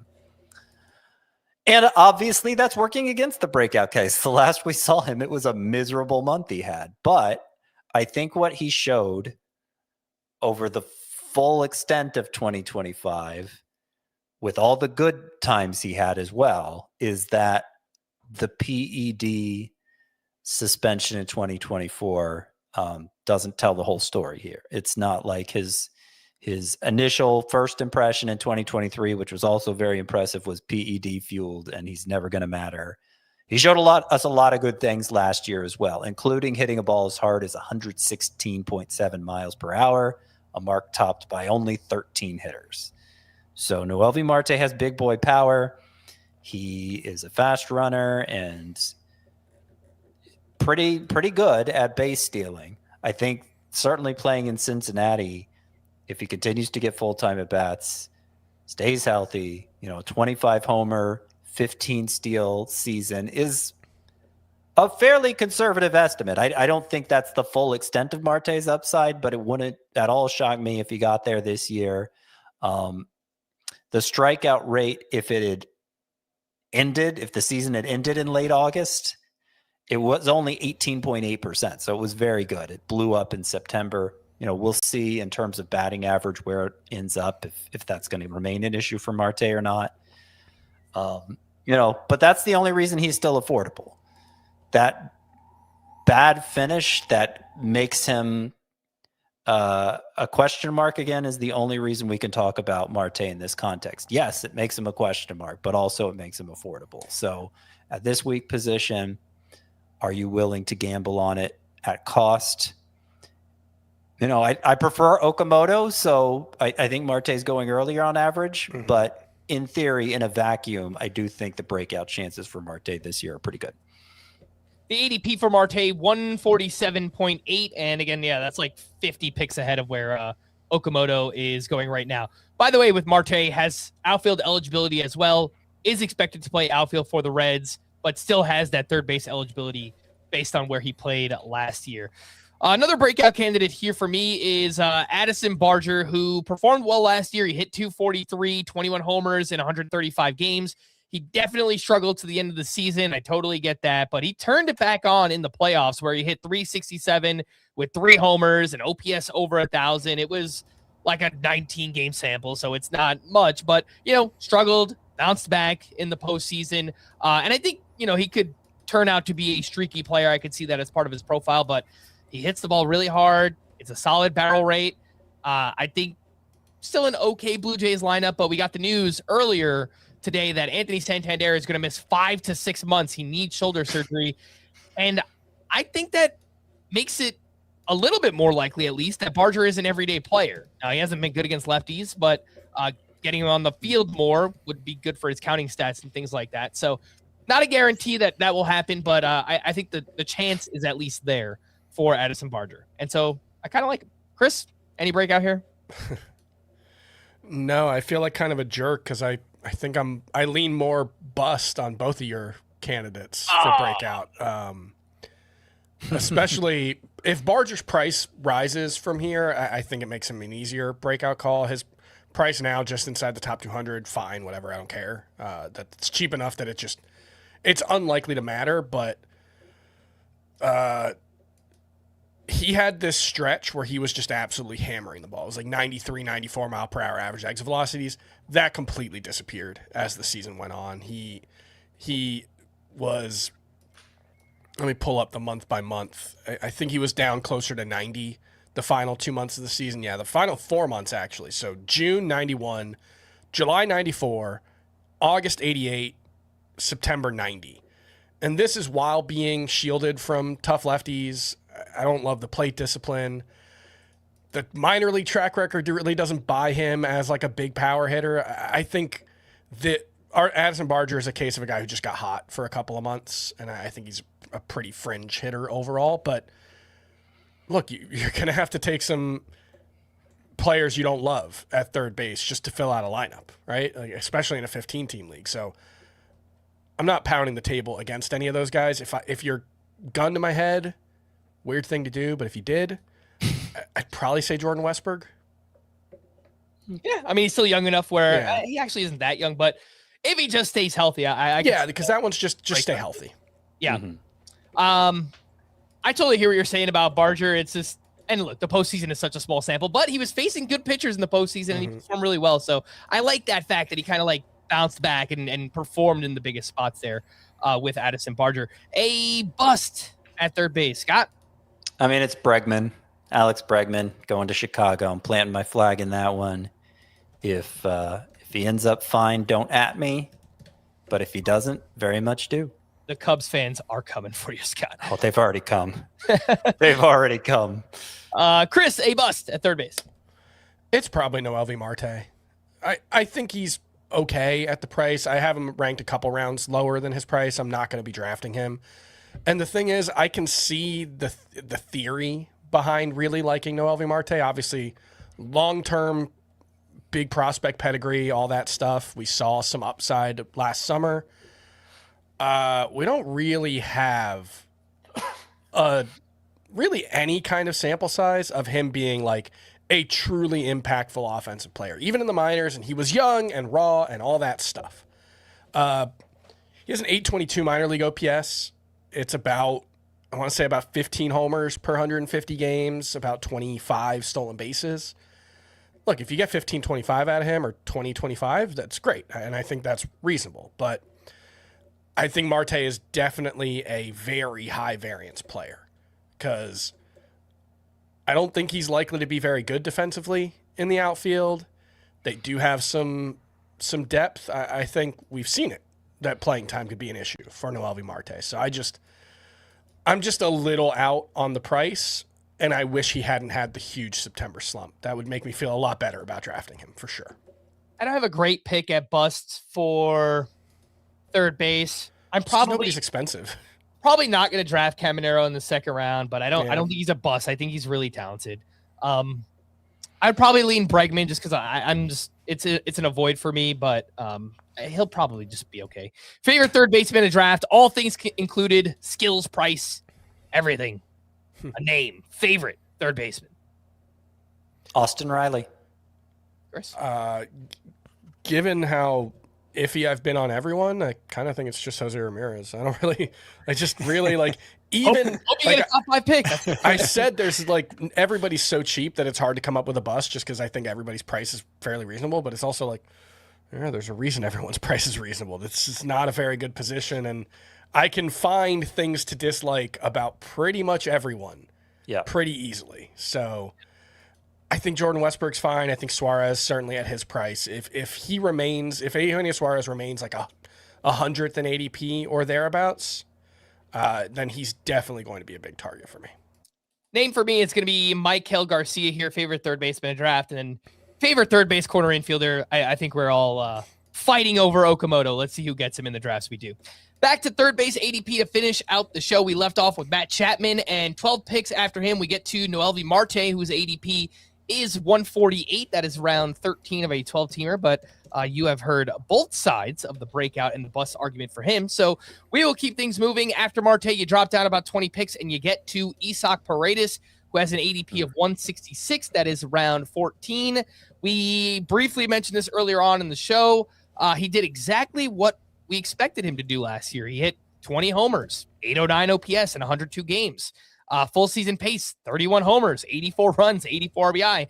But he missed 2 months with a nasty hamstring strain, which obviously limited the total numbers that he provided last year.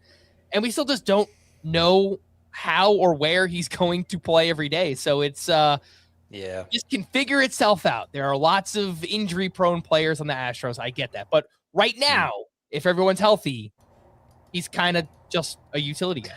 Well, I mean, my bigger fear than him staying on the Astros is him not staying on the Astros. Yeah, getting traded to the Pirates especially would be. The Pirates especially would They were ruin linked to him too. That would be terrible. Yeah. Yeah. That'd be really bad.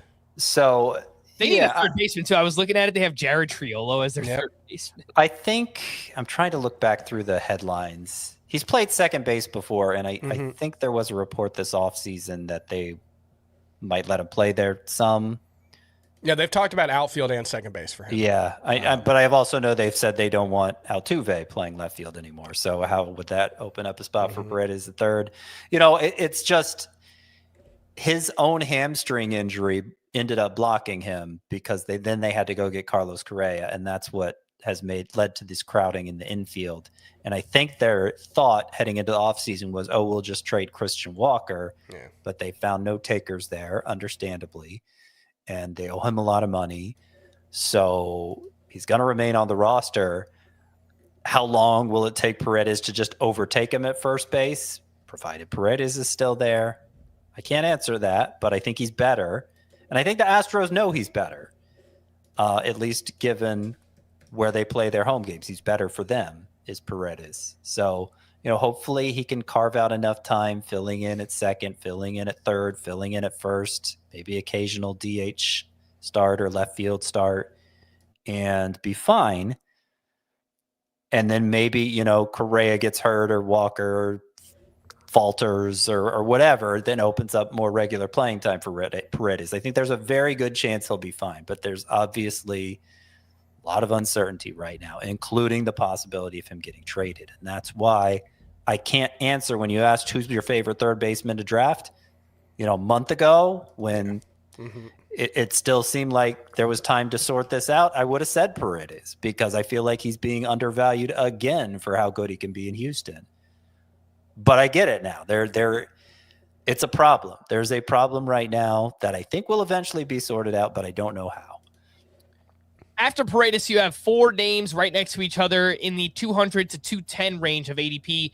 Kazuma Okamoto, Royce Lewis, Max Muncy of the Dodgers, because Max Muncy of the A's actually has third base eligibility as well. Not confusing at all. And Addison Barger. So we've talked a lot about Okamoto.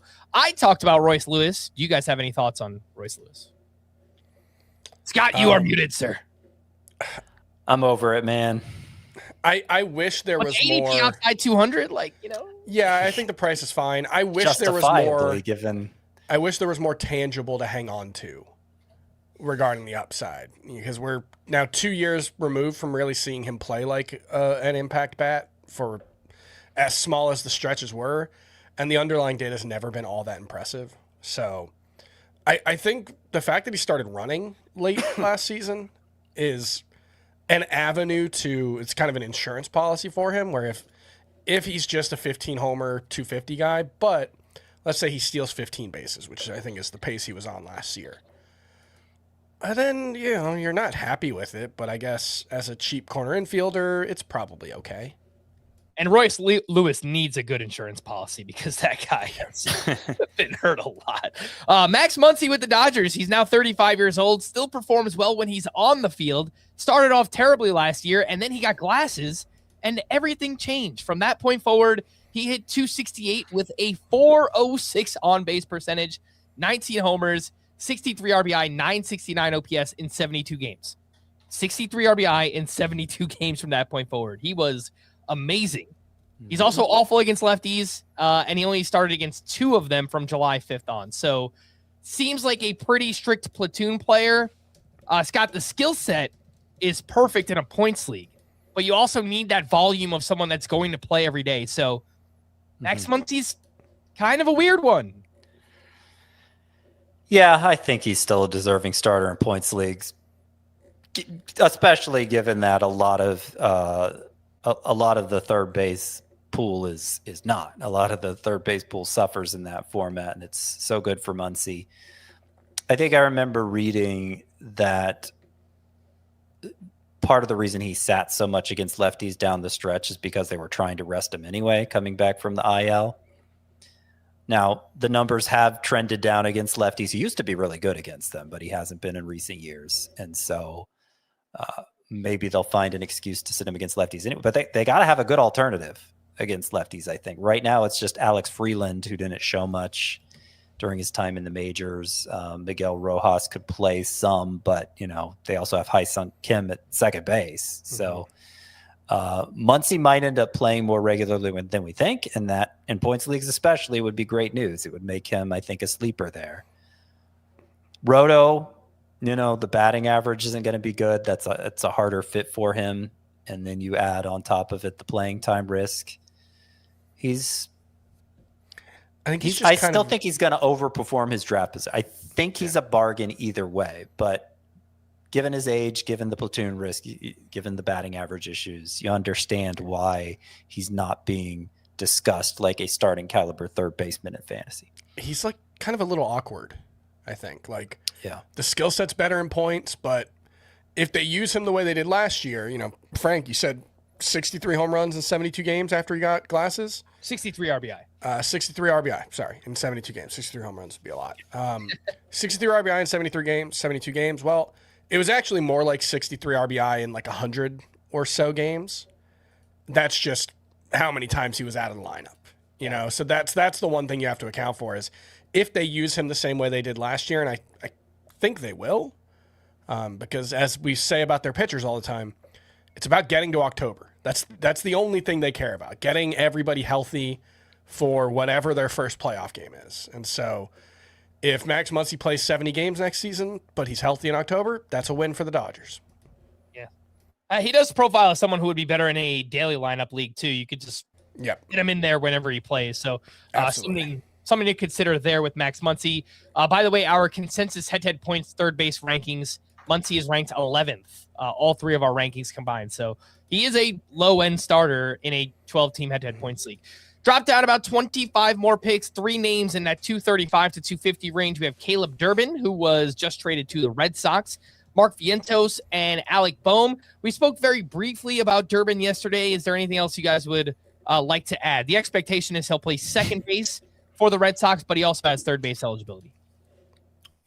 Yeah, fine deep league option, but in standard 12-team, even roto context with the extra infield spots to fill, you kind of messed up if you draft him as a starter there.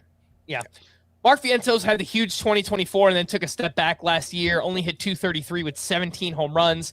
The strikeout rate actually dropped, but his barrel rate also dropped with it. So perhaps sacrificed some power to make more contact last year. He did have a huge August, and then he struggled again in September, and his role is kind of up in the air right now, too. Right now, it looks like he is a short side platoon option for the New York Mets. I'm deeply unimpressed by Mark Vientos. There's some power upside, but he doesn't get to it consistently enough, I think, for it to really matter. I'm not sure he should be an everyday major leaguer. So, I don't think he will. I don't see how he will. Even Brett as a Beatty corner should be infielder, going ahead of him. I mean, even as a corner infielder, I don't like Mark Vientos. Yeah. Chris, you gave off dad vibes. I am deeply disappointed in you, Mark Vientos. He knows what he did. And then we have Alec Boehm, pretty Alec Boehm-esque season, but he only played 120 games. He went on the IL twice, once with a fractured left rib, another time with left shoulder inflammation, but hit 287, had his 11 homers in 120 games. I think there is some playing time risk more than previous years, just because if Boehm struggles at any point, they do have Aiden Miller, who's one of their top prospects, waiting in the wings and could maybe give him a shot. So I think maybe the floor is a little bit lower for Boehm than maybe previous years, but he's not very exciting. Otto Kemp on the bench is kind of interesting too, even before they get to Miller. That's true. Yep. I will say Boehm is one of the better, very, very cheap sources of RBI, which are a hard RBI and batting average. Yeah, exactly. Like those are probably the two of the harder categories to find as a standalone. And so if you do get to the 250 range of your drafts and you need batting average and RBI, Alec Boehm should be pretty helpful there. The thing about Alec Boehm, and I guess you made a good point about there being more playing time risk than in years past. I don't think it's a huge risk, though. Yeah, I'm a little confused why everyone's so out on him. Right. Last year, he was the 141st player taken on average, according to Fantasy Pros. The year before, 151st. Yeah, now it's 100 picks later. Mm-hmm. And the underlying skill set just doesn't look that different. Yes, he missed some time with injury, so the totals were down, but I don't think he's a different player. So I actually think, he might be the ultimate fallback option at this position. And even more so for points leagues, I would say, than he helps with the batting average in Roto. But yeah, I think he's still, if you liked him last year, you shouldn't like him that much less this year. Yeah, and if you don't believe that there's playing time risk, he kind of profiles as a really good NL only option too for anyone who plays in mono leagues out there. 4 names in the 260 to 275 range. We have Carlos Correa, Colt Keith, Miguel Vargas, and Matt Shaw. We spoke about Keith on our second base preview and Vargas on our first base preview, but Correa, he did play 144 games. That was the good news. Bad news, he was not very impactful. Did perform better once getting to Houston, but I'm not sure how much is left, and there's just a lot of injury risk. So, well, he was pretty awesome in 2024, which you might remember was not that long ago, roughly 1 year or so. He had a 905 OPS. He hit 310 that year. I don't think the underlying numbers really backed it up. It was 271 XBA, but 358 xWOBA. That's still a solidly above average player. It's a good park. It should be a pretty good lineup. I do think there is still room for Carlos Correa to be a 20 homer, 90 RBI, 85 run guy when he's on the field with a batting average that doesn't hurt you. I think injury risk is a big deal here, but I think Correa is a totally fine fallback option. Certainly in a deeper league, there's probably a little more upside here than with Alec Boehm. So I think Correa's a fine target. All right. Colt Keith, we again spoke about yesterday. Vargas, who spoke about him as well. Matt Shaw, underwhelming rookie season, his only season. Hit 226, 13 home runs, 17 steals, 690 OPS. And as of now, finds himself in some type of utility role unless he just wins the DH job over Moises Ballesteros. I'm not so sure that they just want Matt Shaw to be a DH at this point in his career this early on. But, Scott, as of now, Matt Shaw on the outside looking in Chicago. Yeah, I don't see him having much value unless they can work out a trade. And I don't see much reason for them to. It was pretty underwhelming, his rookie season, given how quickly he rose to the majors. I mean, he was third percentile average exit velocity. He found a way to get 13 homers and 437 plate appearances in spite of that.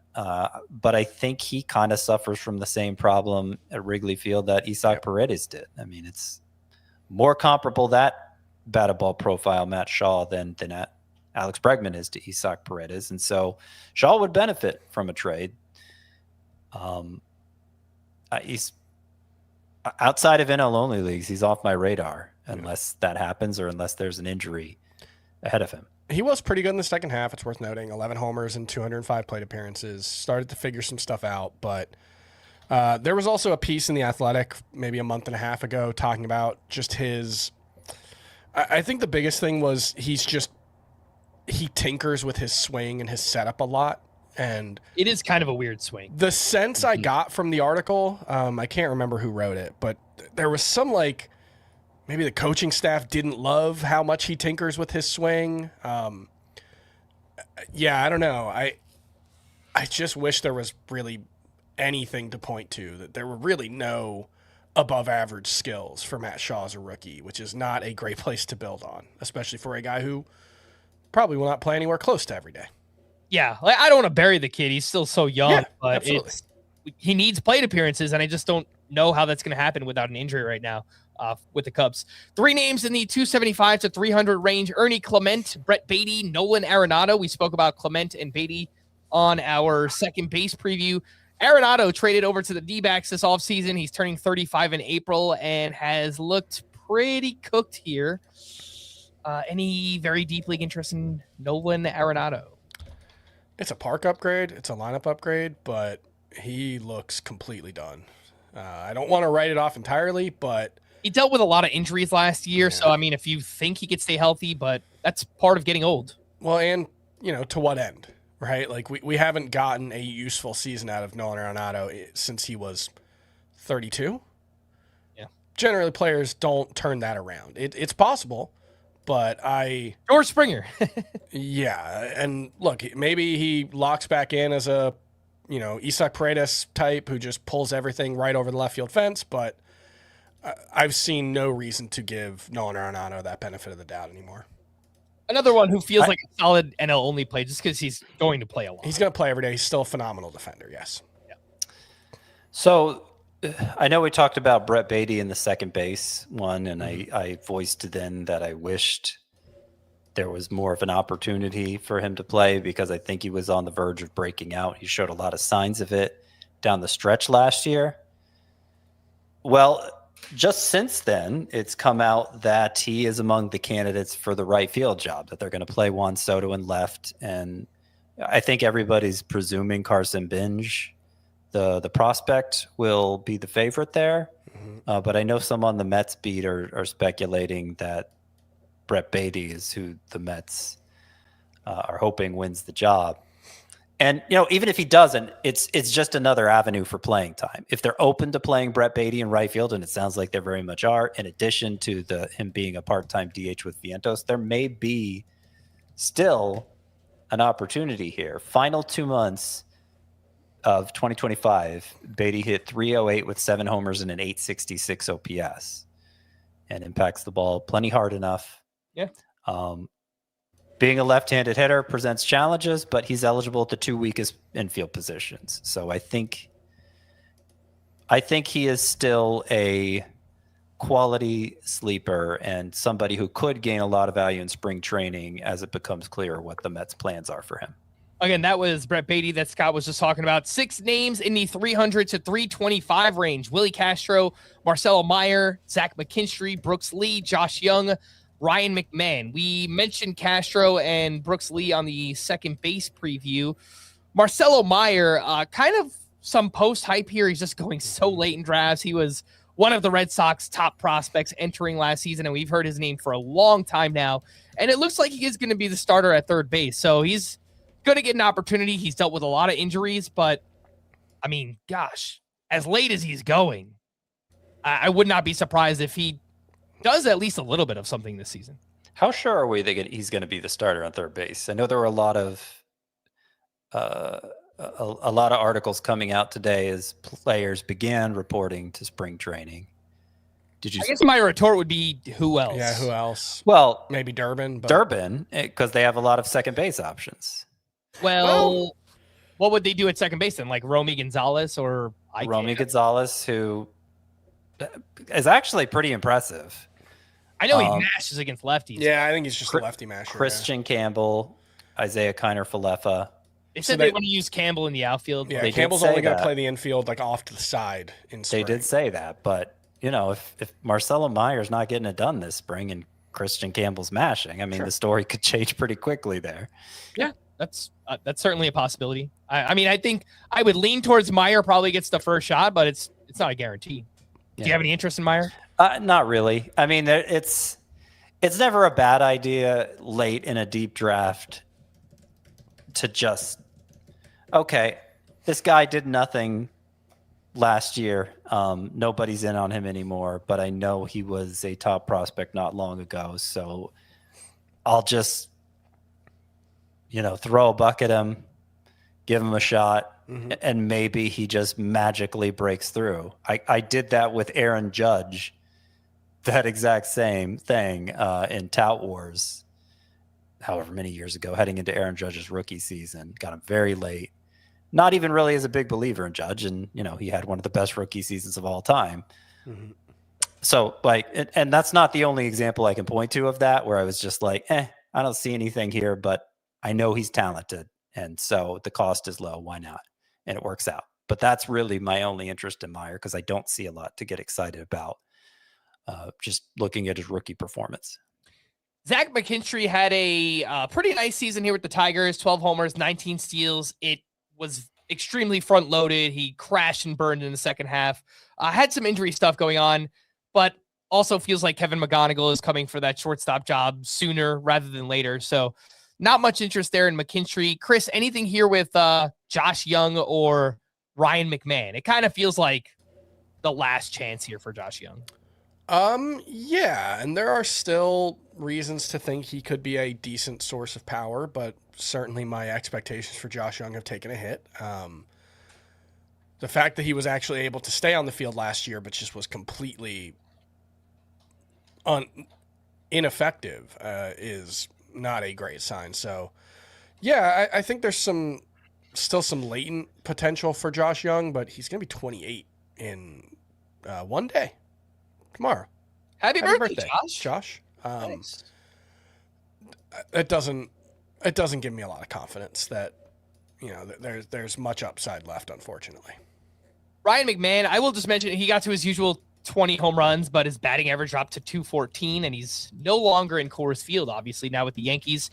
He still hits the ball really, really hard, and his pulled air rate actually went up. So, I mean, technically that should play well in Yankee Stadium, but like a 34% strikeout rate, I don't think. And he's just like a platoon player because they have Almeida Rosario. They're going to use him against lefties. So even in the deepest of leagues, not really interested in Ryan McMahon.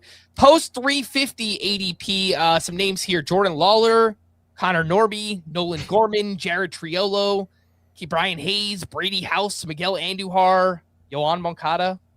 Anybody stand out? I mean, I wasn't on Lawler until they traded for Nolan Arenado. But now they traded Blaze Alexander, Scott. Yeah. They did, and they're supposedly trying Lawler in the outfield. I feel like that's kind of a waste of his talent. Like, if you have a quality infield prospect, moving him to the outfield is kind of forfeiting value there in a way that I don't feel like is necessary. Unless you think he can just be like a super impactful center fielder, which is possible, but even then, like, they have him projected in left field now. Yeah. So yeah, I guess maybe I should get back in on him after the Blaze Alexander trade. That's fair. I haven't given up on him as a prospect. I know much of the world has, because his very brief stints in the majors have gone poorly, but they're very brief. And he's continued to mash AAA. He has good pull side power, on base skills, a base stealer. There's a lot to like there still. And if the Diamondbacks do give him a sincere chance, finally at long last, then could be a post type sleeper. He will definitely be on a bunch of my benches if he makes the team, for sure, and probably some if he doesn't, because I'll have drafted them already. Yeah, Jordan Lawler, every time he's been at AAA, he has just dominated. I have asked our buddy the Welsh about Jordan Lawler many times, just because he's D-backs fan and he's very close to the situation. He said he doesn't think that he can hit non-fastballs. Yeah, and so I looked the into stuff this. against breaking balls is very tough. In the minors, here were his whiff rates. Against sliders, 38%. Against sweepers, 45%. Against changeups, 43%. Against curveballs, 39%. Yep. So whiff rates are very bad against non-fastballs. Yeah. Yep. That's might explain the biggest red flag. Yep, for sure. And that's in the minors, too. It's Yeah, a little bit tougher in the majors. So, Chris, I did want to ask you about Connor Norby, just because when I was digging in, he seemed mildly interesting in a very deep league perspective. He had 8 homers and 8 steals in like 80 games played. His sprint speed is really good. He pulled the ball in the air really well. So I was like, maybe 250 and 15-15 guy with the Marlins. Yeah, he was on the IL for most of last season. I think he had an oblique strain in spring training. They are talking about him as someone who could play all over the field, potentially in the outfield even, first base, third base, maybe a little second. And he is reworking his swing this offseason to try to tap into more pull side power. Maybe. He was someone who was mildly interesting entering last year before the injuries, Connor Norby. He played really well after the trade in 2024. So I'm not saying there's no upside there. I don't think there's a ton of upside there, though. I think it's like, maybe 20 homers, 12 steals in a kind of best case scenario. I was thinking kind of like an Otto Lopez type player if it works out, Sure. which is not great, but again, it's like deeper leagues. Yeah. It's not a nothing. Mhm. I think that's possible with Connor Norby. Anything else here on Gorman, Triolo, Keep Brian Hayes, Brady House, Andujar, now with the Padres? Brady House is so young and so recently regarded as a somewhat interesting prospect that I don't want to write him off. But this is another situation where there's nothing beyond that to point to. Even his minor league production was never all that impressive. So if you're throwing a very late round pick at Brady House, it's pretty much a blind faith. Let's see if this guy can unlock something. But I don't have a lot of faith in that. Mm-hmm. Gorman, we mentioned on the second base preview, he should get a chance to play every day at third base for the Cardinals, and I think still has a lot of power upside. Batting average is probably going to be terrible, but if you're looking for late power, I could see it there with Nolan Gorman. Prospects of note, again, nobody. Not really. I mean, maybe it turns out to be like Colt Emerson or Aiden Miller at third base or something. But Or Jet Williams. Somebody brought that up in the chat. They got rid of a couple of they created an opening in third base with the Durbin trade, and Joey Ortiz could shift to shortstop, or Jet Williams could just play shortstop. They don't really have great alternatives otherwise, the Brewers. So that's one name to mention. Also, no, not a prospect, but I don't want to lose sight of the fact, given how weak this position is, how thin it gets. Bo Bichette is going to be third baseman. Oh, right. I should have a mentioned week that into the season. a lot earlier. That's my bad. Yeah. So we'll mention it on the shortstop preview. you can kind of think of him as a third baseman, but obviously you still need to draft somebody to fill that spot. Yeah, no, that is a great point there. Jet Williams, by the way, was a top Mets prospect traded this offseason in the Freddie Peralta deal. Last season in the minors hit 261 with 17 homers and 34 steals. So pretty interesting skill set in a categories league there. Name to mention, again, Jet Williams. We are going to wrap there for Scott and Chris. I am Frank. Thanks as always for tuning in to Fantasy Baseball today. Please make sure to follow and leave a 5-star rating on Apple or Spotify, and we will be back again tomorrow. Bye-bye.